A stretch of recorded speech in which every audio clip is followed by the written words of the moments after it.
Quero pensar com você numa palavra hoje. E eu queria que você abrisse a sua Bíblia na segunda carta de Paulo a Timóteo, no capítulo 4. Segunda carta de Paulo a Timóteo, no capítulo 4.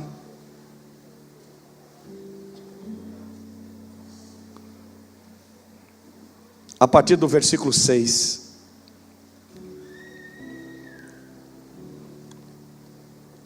Eu quero pensar em coisas simples com você hoje. Muito simples. Olhe bem aqui para mim. Enquanto eu estou pregando essa palavra, escute bem. Entraram pessoas hoje aqui, e você disse assim para Deus: eu não sei mais o que eu faço da minha vida. Eu não sei o que eu faço da minha vida. Eu não tenho mais para onde ir, eu não sei o que fazer. Você tem visto os teus caminhos fechados, as portas se fecharam de todos os lados. E você disse: eu vou lá naquela igreja hoje, eu preciso de uma direção. Então me escuta, até o final dessa mensagem, o Espírito Santo de Deus, Ele vai abrir uma porta para você. Até o final dessa mensagem, o Espírito Santo vai se mover.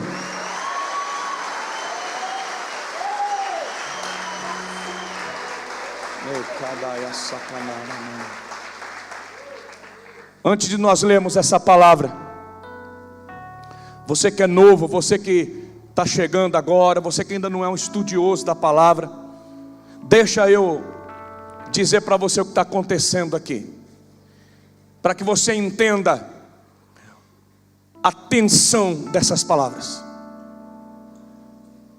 Essas palavras têm um peso. Essas palavras não podem ser lidas simplesmente como uma carta. Essas palavras são as últimas palavras do velho apóstolo. Não há relato de nenhuma outra escritura além depois dessa. São as últimas palavras do apóstolo Paulo. Nós estamos na primavera do ano 67 depois de Cristo. No ano 64, Nero assume o poder, o Império Romano. Louco, desvairado, mandou matar sua própria família, fez sexo com a sua própria mãe e depois mandou matar ela. Matou a esposa de chute, ela grávida, matou ela e a criança, a sua própria esposa e o seu próprio filho. Louco, desvairado. Esse homem, em 66, ele bota fogo em Roma. E durante 6 dias e 7 noites, Roma ardeu em chamas. E Nero, na torre de Mecenas, tocando lira e bebendo vinho, ele viu Roma queimar. E depois desse incêndio tão terrível, dos 14 bairros que povoavam a grande Roma, só sobraram 4, e eram densamente povoados por cristãos e judeus. Então Nero coloca a culpa nos cristãos, dos judeus, e começa a maior perseguição da história da igreja. A história diz que faltou madeira em Roma para fazer cruz, para crucificar os cristãos. A história relata que num dia só Nero mandou crucificar 1.500 cristãos. Num dia só. Os cristãos eram presos, amarrados em postes, jogavam piche e ateavam fogo neles vivos para iluminar a noite de Roma. Paulo tinha acabado de fazer uma visita nas igrejas da Ásia. Ele tinha colocado Timóteo para pastorear Éfeso. Ele tinha enviado Tito para Dalmácia. E agora ele está na cidade de Nicópolis. E ele toma a decisão. Na primavera de 67, ele volta para Roma. Os discípulos, a igreja diz: você não pode ir lá. Paulo já tinha estado preso em Roma, mas naquele tempo a prisão dele era uma prisão domiciliar. Ele tinha liberdade de receber visitas, de pregar. Ali mesmo em prisão, Paulo estabelece uma igreja forte em Roma. Mas agora a comunidade cristã está dizimada. Os cristãos estão fugitivos em cavernas, morando em buracos, debaixo do medo. A igreja é completamente destruída, dizimada. Paulo diz: eu preciso ir lá. Eu preciso rever meus filhos. Eu preciso reestabelecer essa igreja. Nós precisamos enfrentar esse poder maligno de Roma. E quando Paulo volta para Roma, ele é preso novamente.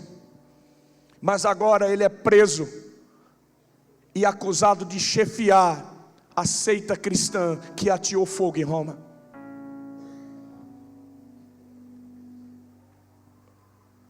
Paulo, ele declara que ele tem cadeia nas mãos e nos pés.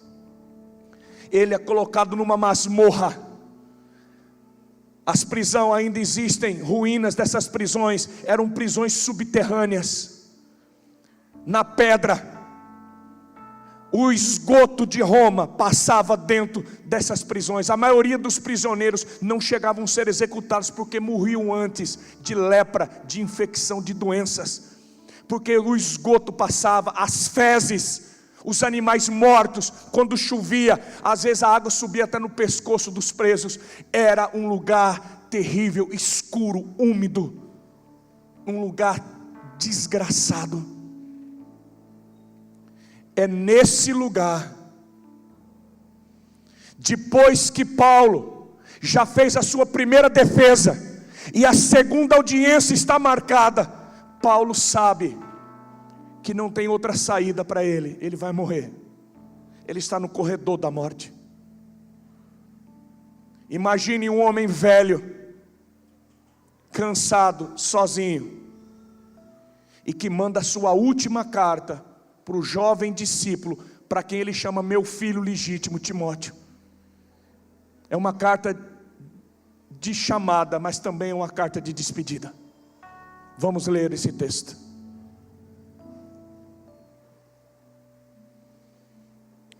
Segunda Timóteo 4:6 diz: Timóteo, eu já estou sendo derramado como uma oferta de bebida. Está próximo o tempo da minha morte, o tempo da minha partida. Combati o bom combate, terminei a corrida, guardei a fé. Agora me está reservada a coroa da justiça, que o Senhor, justo juiz, me dará naquele dia, e não somente a mim, mas também a todos os que amam a sua vinda. Timóteo, procure vir logo ao meu encontro, não demora não, pois Demas, amando este mundo, abandonou-me, foi para Tessalônica, Crescente para a Galácia e Tito para a Dalmácia. Só Lucas está comigo. Traga Marcos, João Marcos com você. Ele me é útil para o ministério. Enviei Tíquico a Éfeso. Quando você vier, traga a capa que deixei na casa de Carpo em Trode, e os meus livros, especialmente os pergaminhos.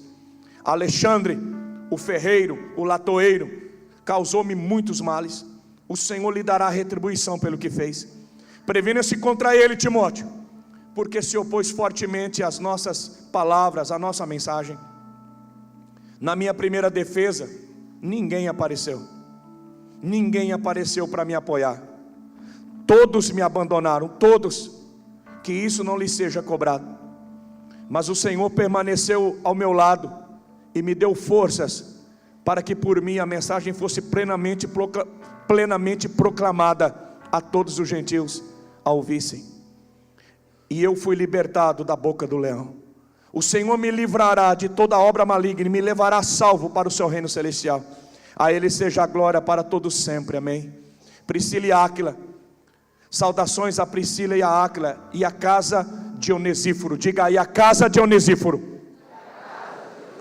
Erasto permaneceu em Corinto, mas deixei Trófimo doente em Mileto. Procure vir antes do inverno. Eubulo, Prudente, Lino, Cláudia e todos os irmãos enviam-lhe saudações. O Senhor seja com o seu espírito. O Senhor seja com o seu espírito. A graça seja com você. Volta no capítulo 1, por favor. Capítulo 1 de 2 Timóteo. Capítulo 1, versículo 15. 2 versículos, 15 e 16 apenas.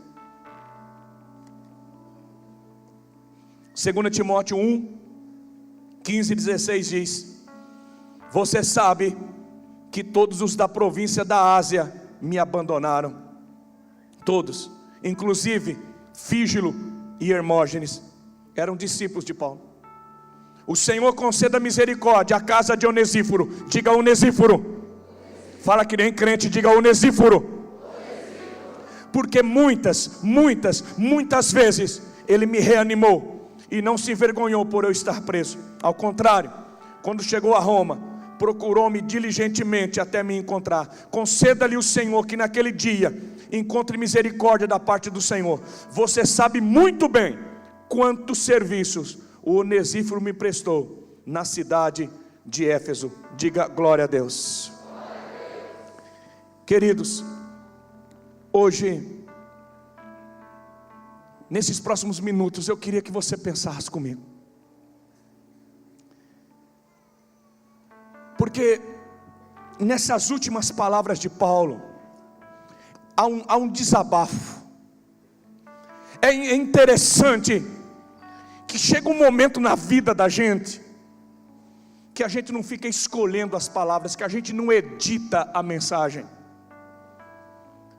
Paulo está vivendo aquele momento em que ele rasga, ele abre o coração dele para Timóteo. Ele quer ensinar algo para o seu discípulo, e ao mesmo tempo que ele quer ensinar, ele quer colocar para fora aquilo que está dentro dele. E a primeira coisa que nós percebemos aqui, irmãos, é que Paulo está tentando dizer para o jovem pastor Timóteo: Timóteo, a vida, o ministério, a nossa caminhada será sempre ambivalente. Diga ambivalente. Irmãos, a vida transita numa mão dupla de ambivalência. É só você olhar as palavras do Paulo. Paulo está dizendo assim: ô Timóteo, vai ter momentos na tua vida que você vai ter a multidão, que você vai ter o povo do teu lado, que você vai pregar para muita gente, você vai ter o apoio de todo mundo. Mas você vai enfrentar tempo que o Demas vai te abandonar. O Demas me abandonou, ele voltou para o mundo. O Hermógenes e o Fígelo eram discípulos, eles deixaram de ser meus discípulos. Eles largaram tudo, eles largaram o ministério. Queridos, olha aqui para mim. Quem que não queria ser discípulo de Paulo? Quem que não gostaria de ser discípulo de um homem desse? Mas o Hermógenes e o Fígelo disseram: o nosso MDA acabou. Acabou o MDA. Não quero mais fazer MDA com a senhora. Não quero mais fazer MDA com o senhor. Não quero. Estou indo embora, apóstolo. Ô Timóteo, o Fígelo e o Hermógenes me deixaram.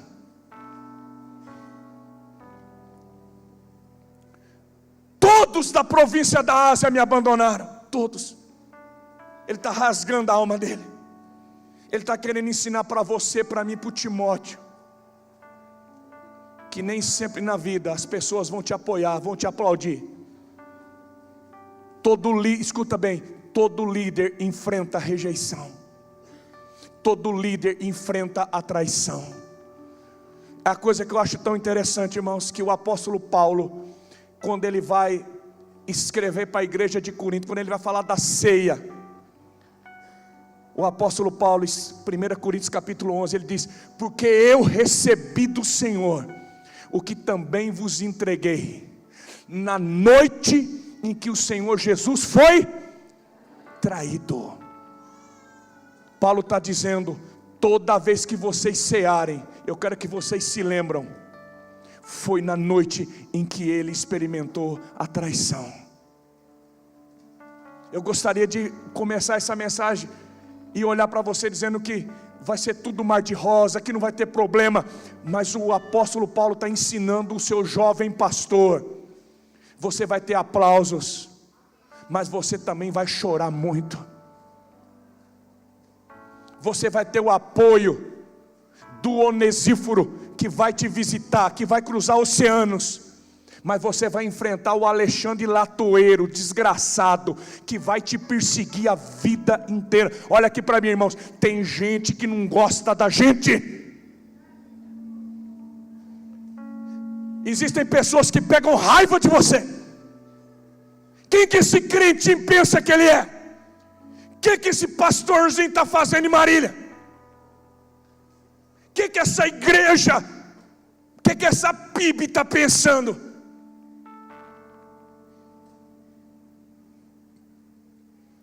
Esses dias atrás um pastor me ligou aqui de uma cidade vizinha, de uma igreja pentecostal, e ele me chamou para pregar na igreja dele. Eu falei: cara, você está tão perto de Marília, você tem que ir lá, velho. Você tem que ir na imersão. Você está tão perto de Marília, vai lá receber. Você não está dizendo que quer célula, você quer ajuda. Você não precisa de mim, eu estou longe. Você está do lado de Marília. Cara, eu vou para Marília, eu levo meu povo aí, você tem que receber. Ele falou: rapaz, todo dia eu fico pensando, eu preciso ir em Marília. Eu assisto tudo pela internet, mas o meu pastor tem uma raiva daquele pastor Domingos.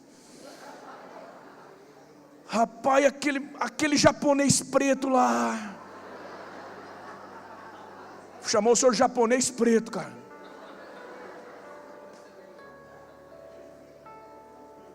Meu pastor tem uma raiva dele. Falei: mas pelo amor de Deus, pastor Domingo, raiva, o que o pastor Domingo fez? Não fez nada. Mas o problema é que aquela igreja de Marília está dando muita dor de cabeça.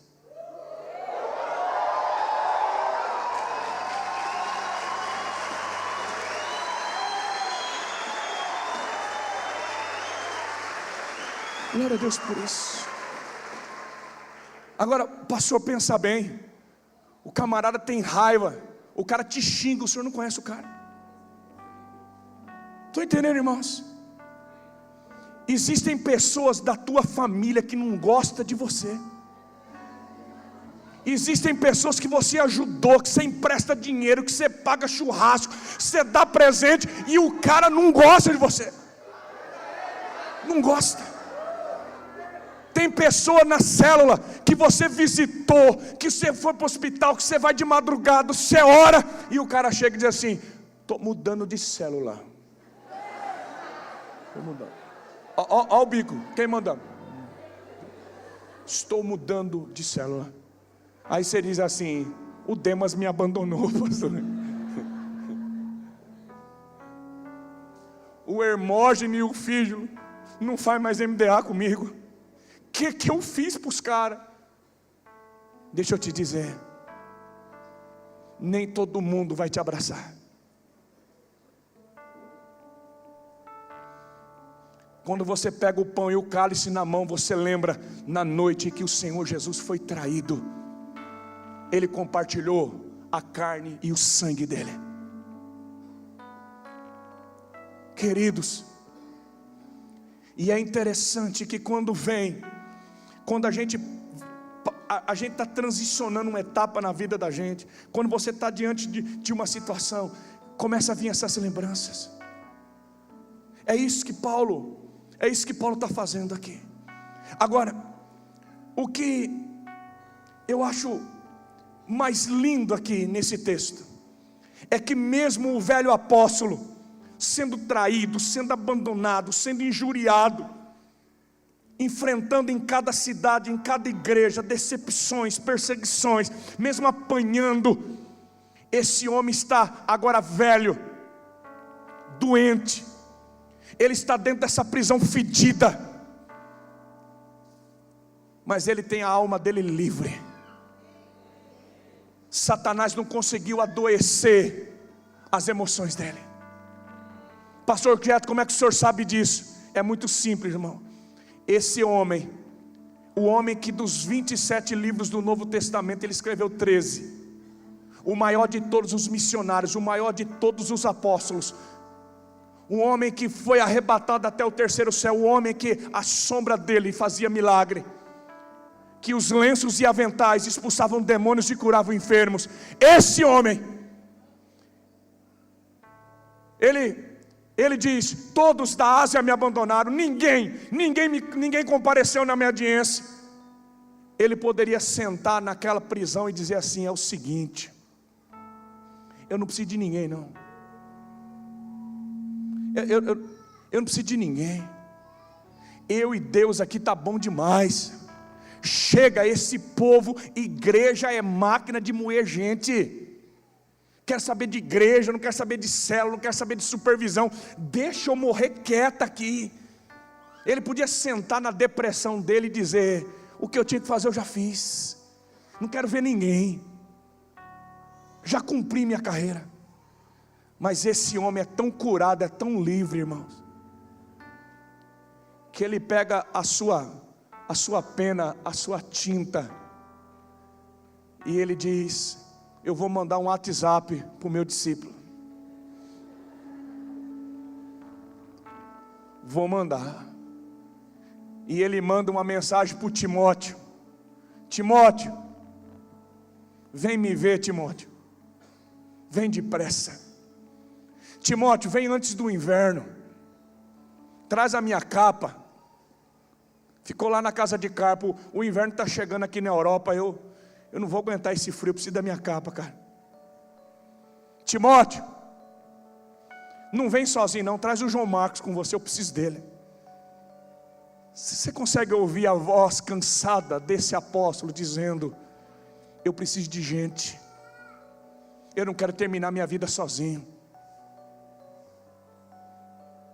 eu preciso de pessoas do meu lado, eu preciso que alguém fique comigo nesse inverno. Paulo não desistiu de amar, Paulo não desistiu de ser amado. As traições, as decepções não fez esse homem embrutecer a sua liderança. Ele está disposto a compartilhar o coração dele, ele está disposto a compartilhar o último fôlego, os seus últimos ensinamentos. Eu estou falando com você, porque às vezes a liderança é muito cruel. A gente enfrenta tantas decepções, irmãos. Eu sou pastor há muitos anos, eu sei o que eu estou dizendo. Eu já sentei na beira do Jordão e pensei em parar tantas vezes. Quantas vezes eu disse: Deus, eu não aguento mais. Mas Deus tem me levantado e tem dito: você não pode parar, você não pode desistir. E eu venho aqui essa noite para dizer: não pare, não desista, não desista. Deus vai colocar um Timóteo na tua vida, Deus vai colocar um Onesíforo na tua vida. Ninguém aqui vai terminar sozinho. Nós vamos compartilhar aquilo que Deus tem para nós.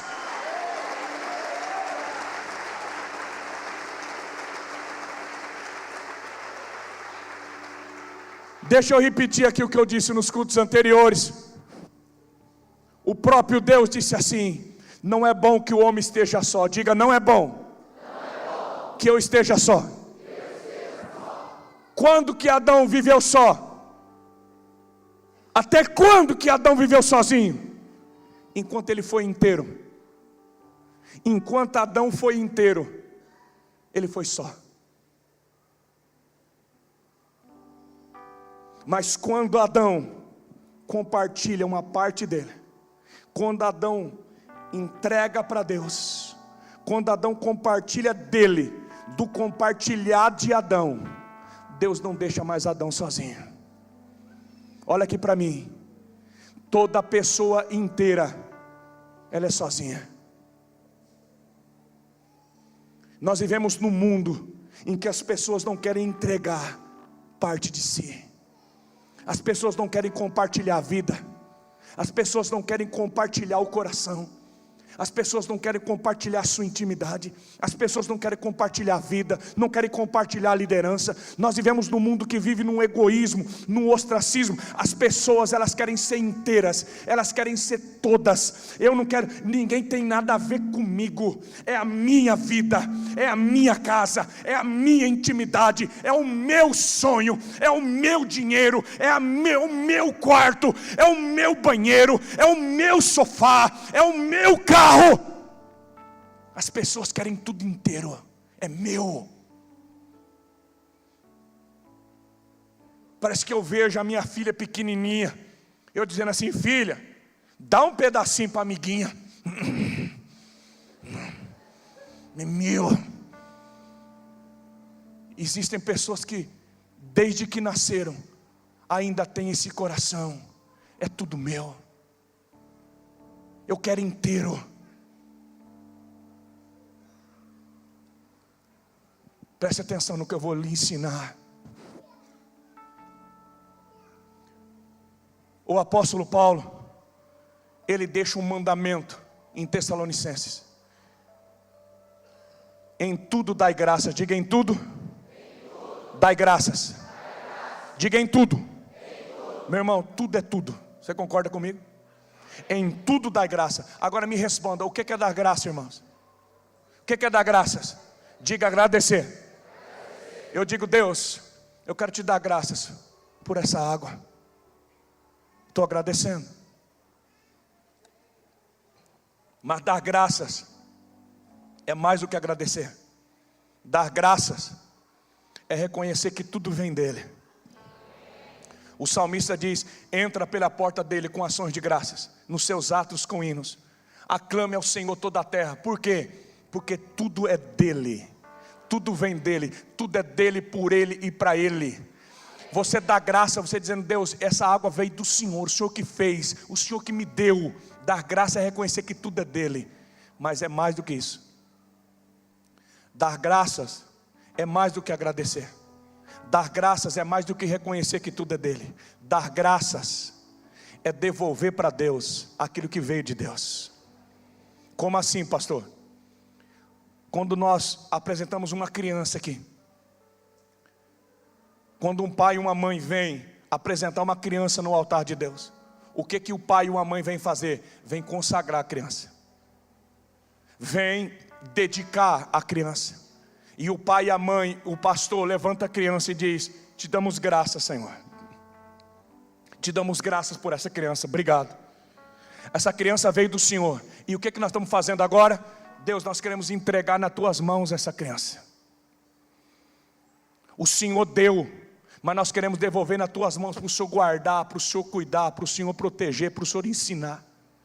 Quando você compra um carro, você diz: Deus, eu te dou graça por esse carro, o Senhor me deu esse carro, mas agora, Pai, eu quero entregar esse carro na tua mão. Me guarda na viagem, Senhor, me protege, me livra, me dá condições. Você compra uma casa e diz: eu te dou graça por essa casa, muito obrigado, o Senhor me deu, mas eu estou entregando essa casa na tua mão. Senhor, tudo é teu, eu entrego nas tuas mãos, guarda essa casa, cuida da minha casa. Não é isso, irmãos? Então escuta bem: dar graças é agradecer, reconhecer que tudo é dele, mas dar graças é entregar na mão dele. Agora eu faço mais uma pergunta para você. Deus, o Criador do céu e da terra, Deus tem alguma coisa inteira? Para e pensa comigo, não sei responder, tem muito jovem aqui hoje. Me diga uma coisa que Deus tem que é inteira, que é inteirinho. Me diga uma só. Me diga uma coisa que Deus diz assim: isso aqui é meu, todinho meu, não vou compartilhar com ninguém. A glória. Boa resposta. Agora escuta bem, a Bíblia diz que Deus fez o céu e Deus fez a terra. A terra Ele já entregou para nós. Os céus são o céu de Deus, mas a terra Ele deu por filhos dos homens. Diga: Deus deu a terra para nós. Mas o céu era dele, os céus é céu de Deus. Mas aí Deus decidiu assim: o céu inteirinho para mim, meus filhos estão lá, essa casa de ouro, mansões eternas. E aí o pai disse assim: eu vou compartilhar minha casa também. Sabe o que Deus fez? Deus abriu as portas das mansões celestiais, de ouro puro. Você tem noção como é que é a casa dele? A nova Jerusalém que desce do céu. A casa prontinha, de ouro. Você imagina a janela, os muros. Eu imagino o piso. Meu irmão, você imagina a porcelanato de ouro. Você dá uma olhada assim, dizendo, puxa vida, que legal. A casa do Pai. Deus decidiu compartilhar o céu. Ele compartilhou a casa dele com você e para mim. Eu não sei se você tem lugar lá, mas é para lá que nós vamos. Já tem morada eterna para você, para mim. Quantos vão para lá? Diga glória a Deus.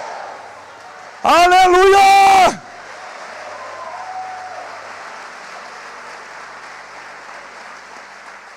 Tem uma moda sertaneja que diz assim: eu vou pra lá, ai, ai, ai, ai. Eu vou pra lá, ai, ai, ai, ai. Meus pés vão pisar no ouro, lá eu vou cantar no coro. Grita aí só quem vai lá.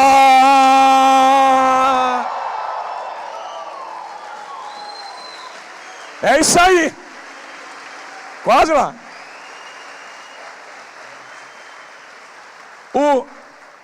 Deus diz: eu vou compartilhar o céu. Mas Ele tinha feito os anjos. Deus criou os anjos. E os anjos eram para Ele, para a glória dEle.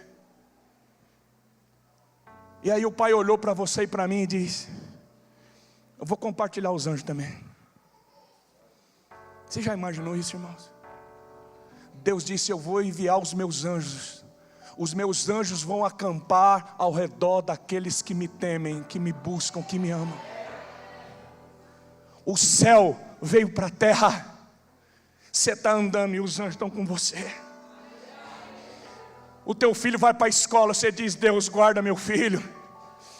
E os anjos vão do lado do seu filho. Meu irmão, esses dias eu chapei no banheiro. Mas foi demais lá no banheiro de casa. Eu estava tomando um banho. E o nosso banheiro assim tem 2 degraus assim, de escada para subir para um outro nível assim. E eu saí da pia e entrei, pisei não tem box não, é o lugar do chuveiro. E a Estherzinha para lavar aquele cabelo desse tamanho dela. É quase um litro de creme para baixar aqueles cachos. E ela tinha melado tudo aquele trem, não tinha visto, eu estava com pressa.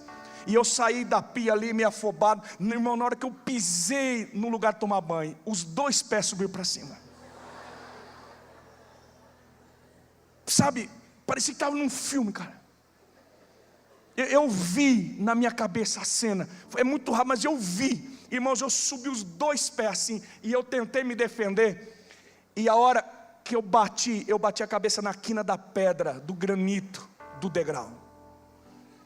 Na hora que eu bati a cabeça, irmão, eu só levei a mão assim para sentir o caldo grosso descendo.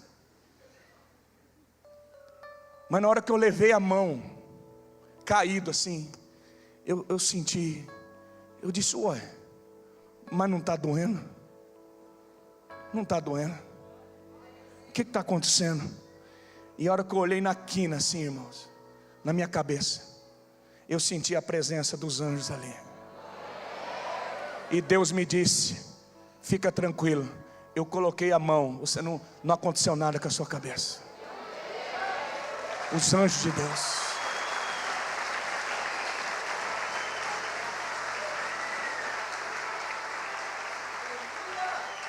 Querido, tem hora, irmãos, que eu fico meio doido. Eu fico doido. Não, é para chapar, irmãos. Sabe, porque infelizmente, eu estava pregando ontem em Andradina, eu estava falando isso, pastor. A igreja perdeu muita adoção do espiritual. Nós nos tornamos muito racionais. A gente fala de anjo, a gente fala das coisas, parece que é um negócio meio esquizofrênico. Não é verdade. A gente fica falando de anjo, do sobrenatural. E, meu irmão, deixa eu falar, está cheio de anjo aqui. Está cheio de anjo. Esse tempo atrás eu estava orando. E Deus me disse assim: eu estou designando 7 anjos que vão começar a caminhar com você a partir de hoje. Estou designando 7 anjos que vão acompanhar o teu ministério onde você for. Eu estou colocando 7 anjos. E Deus abriu a visão, 7 anjos com arcos de fogo, pastor. As flechas pareciam raio. E Deus me diz, quando você estiver ministrando, quando você chegar numa cidade, quando você estiver pregando, esses 7 anjos vão estar com você. E onde você direcionar a palavra, as flechas vão ser lançadas. Eu creio que eles estão aqui essa noite. Vai tocar a tua vida, vai quebrar cadeias aqui. O sobrenatural de Deus já chegou nesse lugar. É tremendo esse negócio.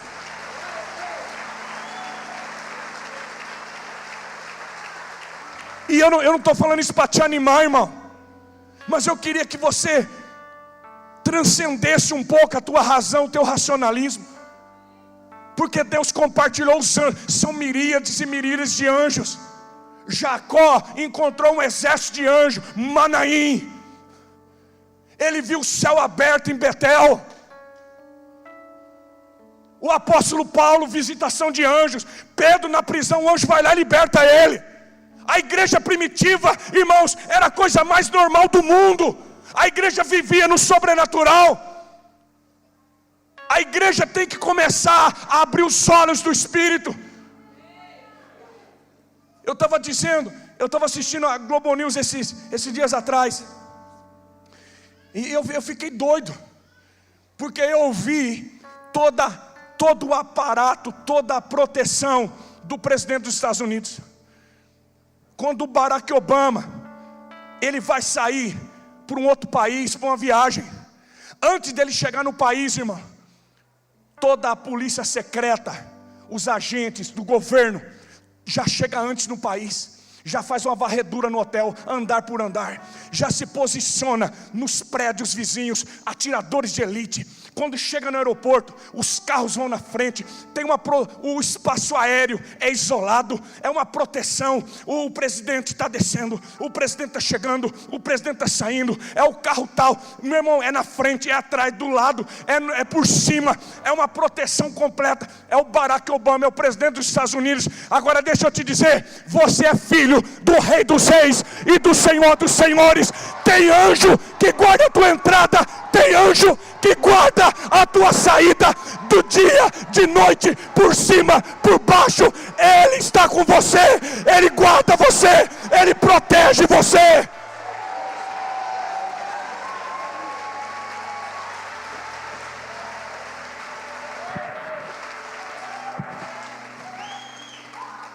É de chapar esse negócio.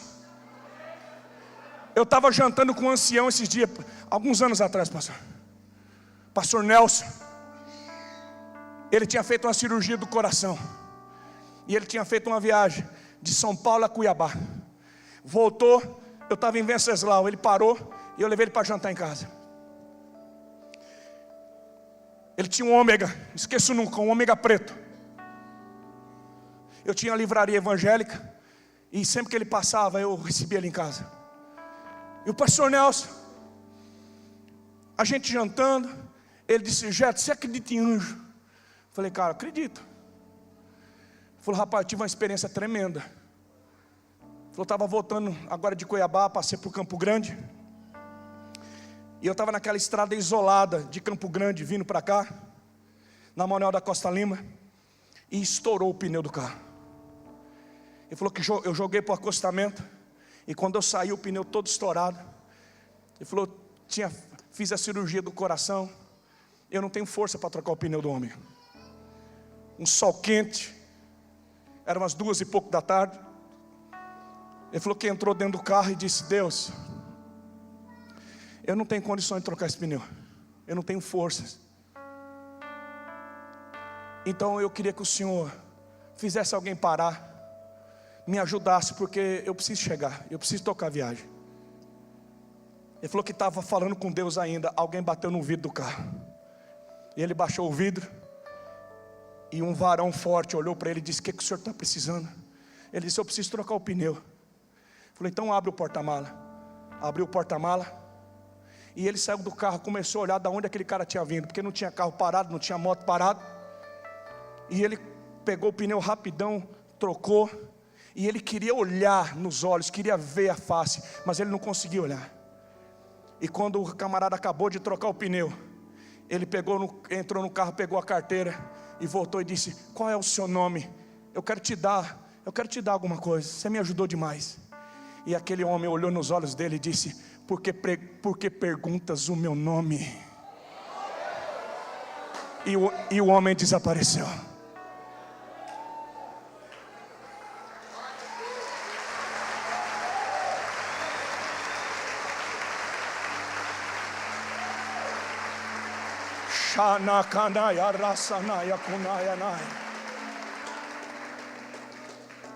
Deus decidiu compartilhar os anjos dele com a igreja, para acompanhar a gente no ministério, irmãos, nas viagens, quando você só para pregar, para ministrar. Anjos de Deus que tocam, que quebram, que protegem. Deus compartilhou o Espírito dele. A única coisa que Deus tinha inteira no céu, olha aqui para mim, a única coisa que estava inteira no céu era o único filho dele. O pão da vida estava inteirinho, era o único filho que ele tinha. A única coisa que Deus tinha inteira era o filho dele. O profeta Isaías no capítulo 53 diz que agradou a Deus moê-lo naquela cruz. Deus pegou o único filho dele, e lá naquela cruz Deus compartilhou o pão da vida com você, comigo. Olha aqui para mim, Deus não tem nada inteiro, nada. Tudo que você entregar na mão de Deus, Ele vai compartilhar, tudo. É por isso que você tem que pensar bem antes de você dar graças. Pensa bem. Porque se você disser: Senhor, eu quero te dar graça pela minha casa, o que Deus vai fazer com a tua casa? O que Ele fez com a casa dele. Sabe, pastor Domingos, tem muito crente que é melhor que Deus, porque Deus compartilhou a casa dele que é de ouro. Mas tem muito crente que não abre a porta da casa dele para fazer uma cela.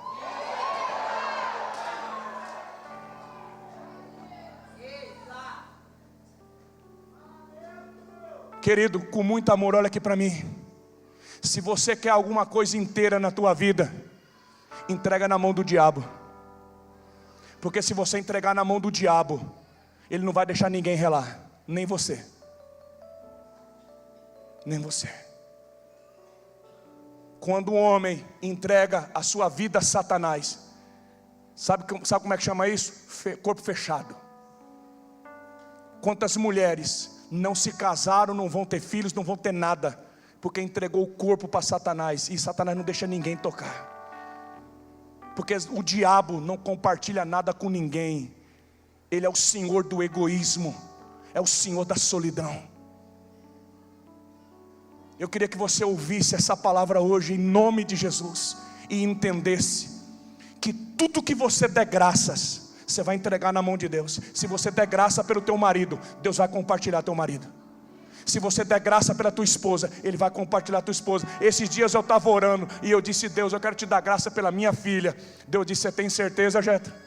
Você tem certeza, Jeta? Eu disse: espera aí, Deus, deixa eu pensar mais. Eu disse: não, Deus, eu estou te dando graças pela minha filha. Sabe o que Deus me disse? Você está me entregando a sua filha? Eu disse: eu estou. Sabe, irmãos, é muito fácil a gente enviar filho dos outros, mas Deus disse: eu vou pegar a tua filha, Jetro, e eu vou compartilhar ela com as nações. Deus me disse: aproveita a tua filha agora, porque um dia ela vai e ela não volta mais. Se você entregar a tua vida nas mãos de Deus, Deus vai compartilhar você. Você sabe por que eu estou aqui em Marília hoje? Porque um dia eu disse: Deus, eu te dou graças pela minha vida. A minha vida está nas tuas mãos. Está na minha mão mesmo, Jeto? Tá. Então se prepara, filho, eu vou te compartilhar. Deus está me compartilhando com vocês essa noite. Entrega os teus dons, os teus talentos. Entrega o teu escritório, entrega a tua empresa, entrega o teu diploma, entrega esse amor, entrega essa paixão, entrega tudo. Entrega tudo para Deus. O que Deus vai fazer? Ele vai compartilhar você. Eu vou terminar.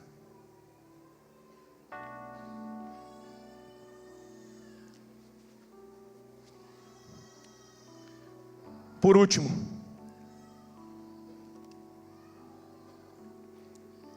o apóstolo Paulo diz sobre a vida desse homem chamado Onesíforo. O Onesíforo, irmãos, ele mexeu comigo. Eu entrei numa crise por causa desse cara. Essa palavra saltou no meu coração.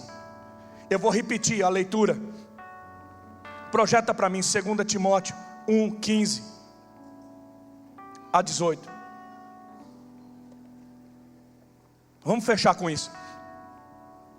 Olha o que Paulo diz. Você sabe, Timóteo, todos da província da Ásia me abandonaram, inclusive o Fígilo e o Hermógenes.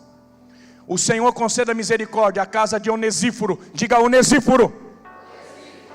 O Senhor conceda misericórdia à casa de Onesíforo. Por quê? Porque muitas vezes ele me reanimou. Diga reanimou. E não se envergonhou por eu estar preso. Ao contrário, quando chegou a Roma, procurou-me diligentemente até me encontrar. Conceda-lhe o Senhor que naquele dia encontre misericórdia da parte do Senhor. Você sabe, Timóteo, você sabe muito bem quantos serviços o Onesíforo me prestou na cidade de Éfeso. Olha aqui para mim, esse verbo reanimou, no original é recreou. Diga recrear. Quando é que essa palavra saltou no meu coração? Eu fui buscar minha filha na escola. A Estherzinha tem 8 anos. Eu fui buscar a Estherzinha na escola. E eu fiz uma pergunta para ela mal elaborada. Eu disse: Estherzinha, qual é a parte da escola que você mais gosta, filha? Ela falou: recreio, papai. E aí eu falei: puxa vida, eu tinha que fazer outra pergunta, que eu queria fazer ter um papo intelectual com a minha filha, entendeu? Eu queria assim, que ela falasse qual é a matéria mais interessante, qual é a disciplina que ela mais gostava. Mas eu disse qual é a parte da escola que você mais gosta. Ela respondeu na lata: eu gosto do recreio, papai. Aí eu dei risada, porque eu fiquei pensando comigo assim: puxa, eu também, né? Você lembra do recreio? Fala para mim. Era tudo de bom, não era bom demais, não é? Puxa, o recreio era o momento mais esperado da escola, principalmente na merenda, né? Ninguém saía primeiro que eu, irmão, ninguém. Primeiro que a gente passava uma fome danada, então a chance que a gente tinha de comer era da escola. Eu corria porque eu queria comer primeiro que os outros, e se sobrasse dos outros eu comia também, para repetir. E então, além de comer, eu queria também brincar. E a gente brincava, corria, voltava para a sala de aula tudo suado, sujo, rolava na grama. Era uma delícia, irmãos. Porque a escola, tem umas coisas na escola que satura a gente. Você já parou para pensar que tem coisa que você aprendeu na escola, até hoje você não sabe por que você aprendeu? Não é? Você tem aula de química, você aprendeu coisa em química, você tinha que decorar a tabela periódica. Lembra da bendita tabela periódica? O número de massa dos elementos. Para que você quer saber a massa dos elementos? Não, para que serve isso? Aí você tem aula de matemática, trigonometria. Você vai aprender coisa, e aí está naquela aula, e matemática, e química, e física, a cabeça dando aquele nó, e aquelas equações, de repente o sinal.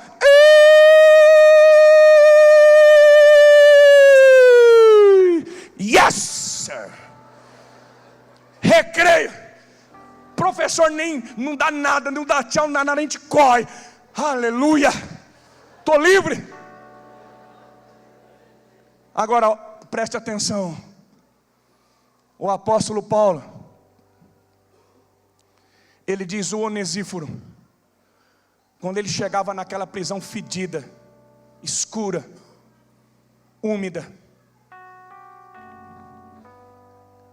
com aquelas algemas, aquelas correntes enferrujadas nas mãos e nos pés, amarrado num tronco que nem um bicho,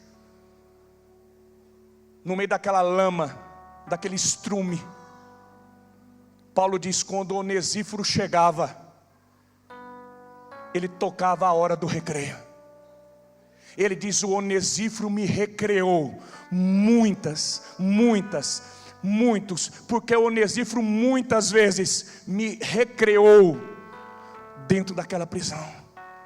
Olha aqui para mim, o Onesíforo conseguia mudar o ambiente. Ele iluminava aquele lugar escuro. O Onesíforo mudava o cheiro daquele lugar.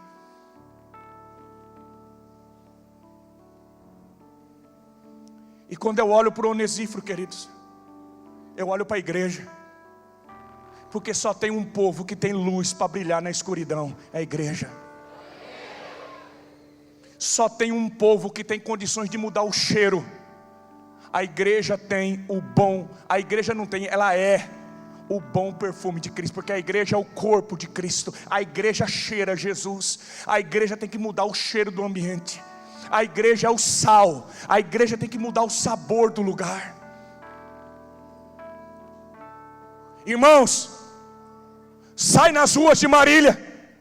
Marília não vive diferente. Tem muita gente em Marília que está presa na droga, no crack, na cocaína, no tráfico, preso na violência. Sai agora nas ruas, vai nas bocas de fumo, na biqueira.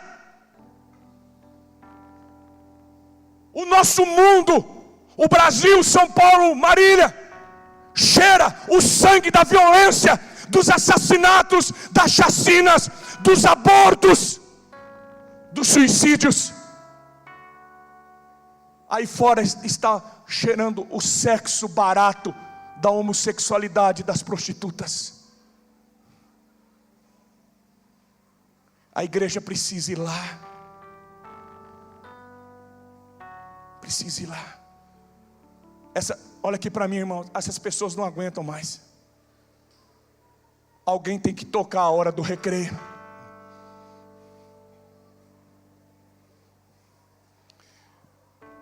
O ano passado, era uma segunda-feira, eu fui pregar no aniversário de 100 anos de Três Lagoas, no Mato Grosso do Sul. Três Lagoas completou 100 anos.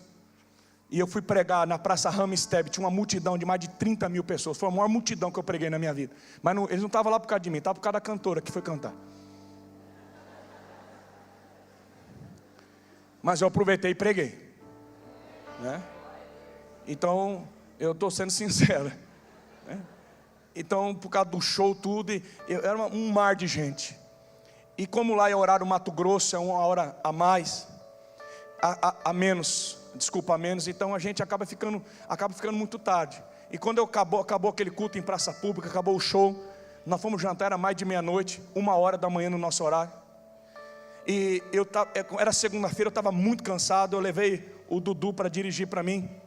E nós saímos de lá, era mais 1h30 da manhã mais ou menos.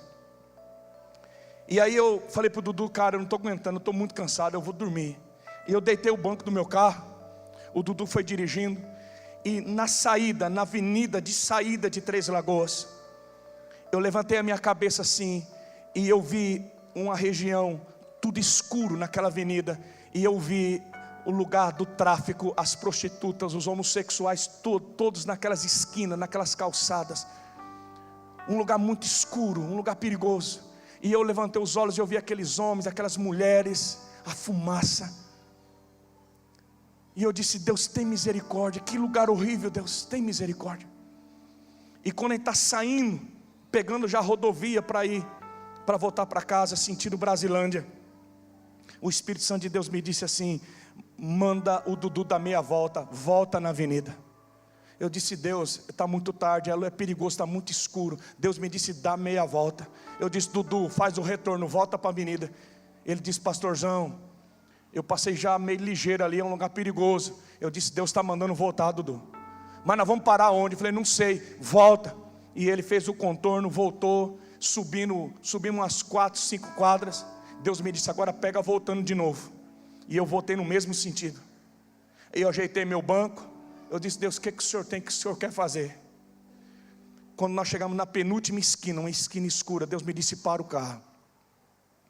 Falei: para, Dudu. Ele parou na calçada, eu baixei o vidro. Tinha uma moça, ela veio correndo para o carro, uma prostituta. Eu disse: Deus, o que eu faço? que eu falo para essa moça? Deus me disse: ela é minha filha. Ela é minha filha. Ela deixou o pai, a mãe, deixou a igreja. Ela deixou 2 filhos. Olha aqui para mim. Ela deixou 2 filhos. Ela usou crack o dia inteiro. E ela está dizendo: eu não aguento mais. Eu quero que você diga para ela que é hora dela voltar para casa. É hora dela recomeçar. Que eu não desisti dela. Quando ela chegou perto do carro, irmãos, a 3, 4 metros, eu comecei a sentir o cheiro do crack. Viciada no crack. Ela fedia. Fedia sexo, álcool, crack. E ela chegou perto. Ela disse: e aí, qual programa você está querendo? Eu disse: qual é o seu nome, minha filha? Ela disse: por que o senhor quer saber meu nome? Prostituta não tem nome, o senhor não precisa saber meu nome. O que o senhor está querendo? Qual é o seu nome, minha filha? Ela olhou para mim e disse: o senhor não quer programa não, né? Eu disse: não. Por que o senhor parou aqui então? O senhor é crente? Falei: sou. O que o senhor quer comigo? Eu usei crack o dia inteiro. Eu estou morrendo. Eu estou fedendo. Eu já saí com muitos homens. Ela estava doida. Ela disse: tudo que eu quero é mais 10 reais. Eu faço qualquer coisa por 10 reais para comprar mais uma pedra de crack. Eu disse: eu parei aqui. Eu estava indo embora. Eu parei aqui porque eu sou servo de Deus. E eu parei aqui porque Deus me disse: você tem 2 filhos. Você deixou seu pai e sua mãe. Você deixou sua igreja. E Deus me disse: você é filha dele. Ele está com saudade de você.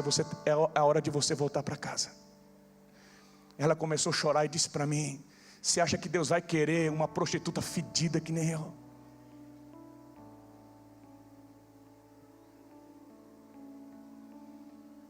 Ela disse: hoje eu pedi para Deus me matar porque eu não aguento mais. Nem eu me aguento mais. Você sabe por que eu estou falando isso para você? Porque tem muita gente agora vivendo isso. Tem muita gente vivendo o inferno aqui na terra. Essas pessoas estão em prisões, presas na depressão, no medo, estão desesperadas. Queridos, o apóstolo Paulo diz: o Onesíforo me procurou até me encontrar. O Onesíforo saiu lá da Ásia, foi para a Europa. O Onesíforo entrou naquela prisão. O Onesíforo foi, diga o Onesíforo. Ele foi. A igreja, ela é chamada para ir. Jesus disse: ide. Mas a igreja tem dito: vinde. A igreja mudou a prerrogativa. Jesus disse para nós irmos. Irmos aonde, irmãos? Onde que a igreja tem que ir? Jesus diz: eu vou edificar a minha igreja. E para onde? Qual é a missão da igreja? Jesus diz: as portas do inferno não vão prevalecer contra ela. Qual é a missão da igreja? É arrombar as portas do inferno, é entrar lá, é libertar cativos, é mudar os ambientes. A igreja precisa invadir o inferno.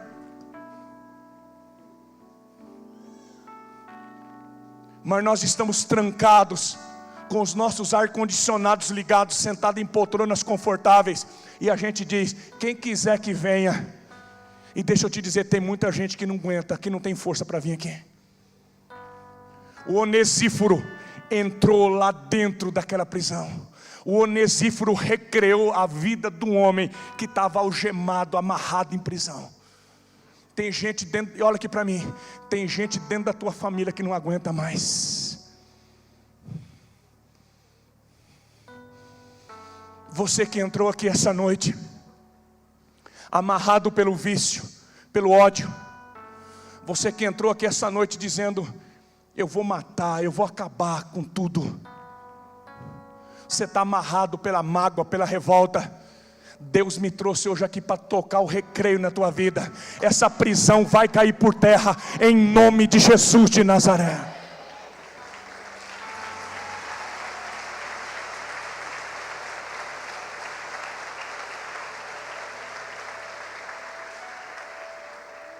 Eu termino agora. Queridos,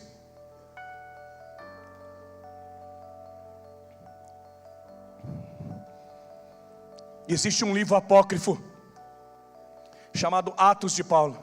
É um livro histórico e conta um pouco do Onesíforo. O Onesíforo, Paulo ganhou ele para Jesus na primeira viagem que ele fez a Éfeso, quando começou a igreja. O Onesíforo leva Paulo para casa. Paulo diz: você sabe, Timóteo, quantos serviços o Onesíforo prestou para nós, como que o Onesíforo cuidou de mim. Naquela época o apóstolo Paulo, ele era o cara. Ele estava na capa da revista, todo mundo queria postar foto no Face com o apóstolo Paulo. Era o escritor dos livros, pregador do Areópago, o cara das multidões, abrindo igreja, treinando pastores. Era o grande pastor das missões. E nessa época o avivamento de Éfeso teve dezenas de milhares de pessoas.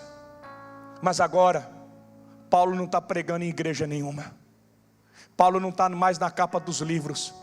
Paulo agora é um condenado à morte. Ele está morrendo. Ele diz: eu estou morrendo, Timóteo. E o Onesíforo saiu lá de Éfeso, que hoje é a Turquia, lá da Ásia, atravessou o oceano, foi para a Europa, chegou em Roma, capital do mundo, debaixo de ameaças, arriscando a própria vida, enfrentando Roma. Ele procura Paulo até encontrar aquela prisão. Sabe o que eu imagino, irmãos? Quando Onesíforo encontra Paulo naquela prisão, o guarda vai lá e diz: velho apóstolo, levanta, tem alguém querendo te ver aí, seja rápido. Paulo se ajeita naquelas algemas, ajeita o cabelo. Quem será que veio me ver? Quem que veio visitar esse velho doente? Todos me abandonaram. Mas ele escuta os passos naquela prisão.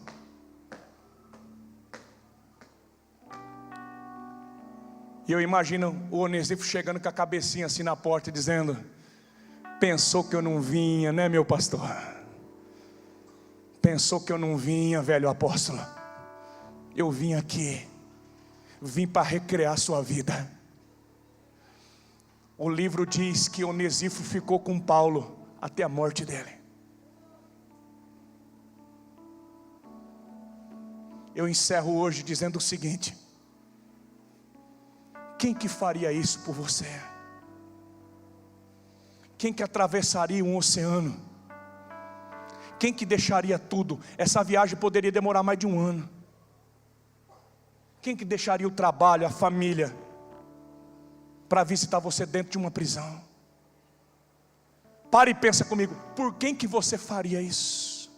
Por quem? Por quem que eu faria isso? Sabe qual é o nome do que o Onesíforo fez, irmãos? Diga comigo: gratidão. Deixa eu repetir uma história, coisa simples. Na última imersão aqui em Marília, o ano passado, nós tivemos um momento aqui que foi muito forte na nossa vida. Eu tenho um discípulo da igreja, um discípulo nosso. Ele chama Aparecido, a gente chama ele de Cidinho. O Cidinho fumou mais de 42 anos. E ele teve trombose nas duas pernas e teve que amputar as duas pernas. Só tem o toquinho assim. Ele amputou também todos os dedos dessa mão e parte da palma da mão. Só tem um osso assim. E ele perdeu todos esses dedos. Só tem um toquinho de 3 dedos assim. Ele vivia nos bares, bebendo e fumando, morrendo aos poucos. Mas um líder de célula nosso, chamado Divaldo, é um pedreiro. Ele foi lá no bar, ele pregou para esse cara, levou o cara para a célula. O Cidinho entregou a vida a Jesus. Ele pegava o Cidinho, levava para a igreja, na cadeira de roda. O Cidinho foi ouvindo a palavra, foi recebendo, Deus foi mudando. Quando chegou o batismo, ele disse: pastor, eu queria me batizar, mas eu estou morrendo, mas eu não largo dessa desgraça desse cigarro. Eu não tenho força, pastor, me ajuda. Eu quero ser livre, eu quero ser um crente de verdade, eu quero trabalhar para Deus, mas eu não consigo. E a célula orando, a gente orando. 2 dias antes do batismo, o Espírito Santo tocou nele, ele jogou o cigarro fora, foi completamente livre. Nós batizamos o Cido, o Divaldo batizou o Cidinho, e ele começou a trabalhar na célula, vai nos bar, chama as pessoas, evangeliza, é um homem tremendo de Deus. E no domingo à noite, no final já do ano passado, a imersão eu começaria na terça. No domingo, ele chegou para mim e disse: pastor Jeto, posso falar com o senhor? E eu cheguei perto da cadeira dele de roda, eu disse: e aí, Cidinho? Ele disse: pastor, o meu líder de célula disse que fez uma tal de imersão em Marília. Foi demais. E eu também quero fazer, pastor. Eu quero ser um líder de célula poderoso. Eu quero ganhar vidas. Eu já estou me preparando para ser co-líder. E eu quero fazer a obra de Deus. Pastor, me ajeita para ir na imersão. Eu falei: beleza, Cidinho, eu consigo lá. Eu converso lá com o pastor Domingo, ele deixa. Não tem problema não. A Dani fica brava, mas nós dá um jeito. E aí eu olhei para ele e disse assim: mas a tua esposa vai com você? Ele disse: não, pastor, ela é doméstica, ela precisa trabalhar, porque a gente vive uma vida muito difícil. Eu disse: Cidinho, como é que você vai para a imersão, cara? Quem que vai dar banho em você? Quem que vai te colocar no vaso? Quem que vai limpar você? Ele não consegue, irmãos. Não consegue. Ele olhou para mim assim, baixou a cabeça e disse: sabe, pastor, às vezes eu esqueço que eu sou um aleijado.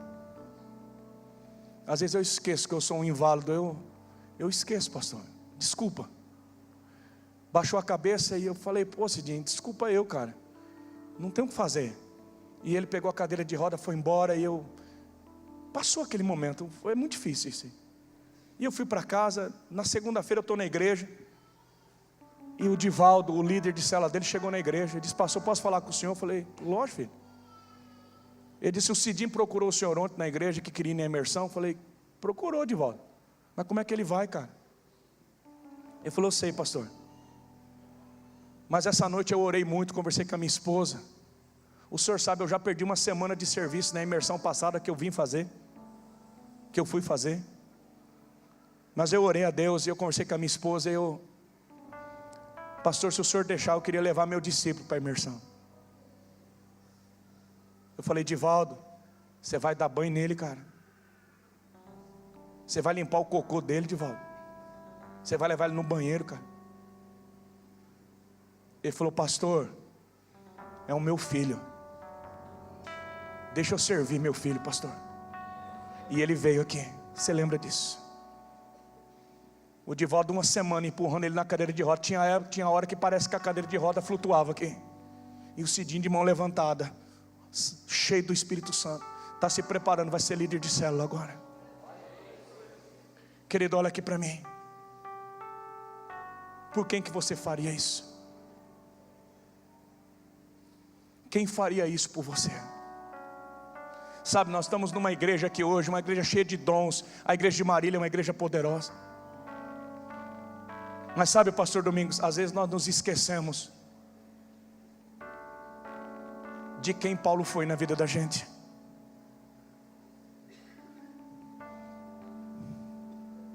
Nós nos esquecemos, irmãos, das pessoas que acreditaram na gente quando ninguém acreditava. Pessoas que entraram na nossa casa quando não havia mais esperança e levaram a luz de Jesus. Pessoas que recriaram a nossa vida. A minha oração é que a PIB de Marília seja conhecida como a igreja dos Onesíforos. Uma igreja que quando chega, ela toca a hora do recreio. Eu quero profetizar que a tua célula vai ser uma célula que vai ser chamada a hora do recreio, que você vai recrear a vida de pessoas, que a tua célula vai ser uma célula de Onesíforo, que vai entrar nas prisões, que vai quebrar cadeias, e essa noite aqui ainda, vidas serão libertas. Fique em pé no seu lugar.